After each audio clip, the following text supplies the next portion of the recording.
ఇవాళ నేను రవ్వ దోశ వేసుకుంటున్నాను. దానికి ముందుగా ఒక హాఫ్ కప్పు మైదాపిండి వేసుకోవాలి.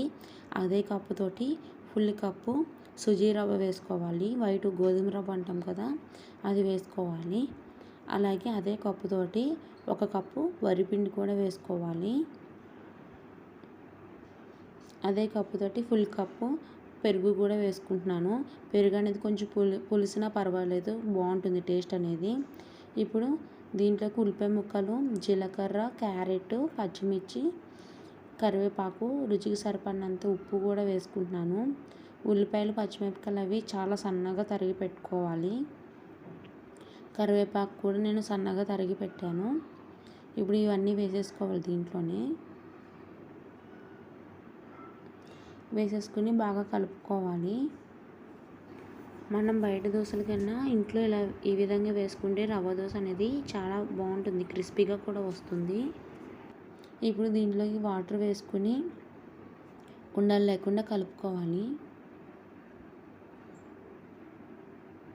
దీంట్లోకి వాటర్ ఎక్కువగానే పడుతుంది, పలచగా వస్తుంది పిండి అనేది. మనం దోశలో వేసే కొలది పిండి చిక్కబడుతూ ఉంటుంది, అప్పుడు కూడా వాటర్ కలుపుకుంటూ ఉండాలి. ఈ విధంగా వాటర్ కలుపుకొని ఇంత పలచగా చేసుకోవాలి, లిక్విడ్ లాగా. ఇప్పుడు మనం దోశలు పోసుకుందాము. ఇప్పుడు గ్యాస్ వెలిగించి ప్యాన్ పెట్టుకోవాలి. ఇలా ఫ్లాట్గా ఉన్న ప్యాన్ అయితే బెస్ట్. మధ్యలో గుంట ఉన్నది అయితే పిండి అంతా గుంటలోకి వెళ్ళిపోతుంది. ప్యాన్ అనేది హై ఫ్లేమ్ మీద ఉంచుకోవాలి దోశ వేసేటప్పుడు. నేను దీనికి చిన్న గ్లాస్ ఉపయోగిస్తున్నాను. ఇప్పుడు ఇప్పుడు మనం దోశలు పోసుకుందాము. ఫ్లేమ్ అనేది హైలోనే ఉండాలి. హైలో ఉంటేనే ఇలా చిల్లులు చిల్లులు కింద పడుతుంది, సిమ్లో ఉంటే పడదు.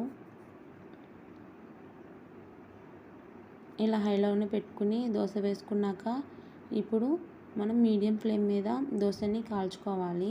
ఆయిల్ వేసుకుని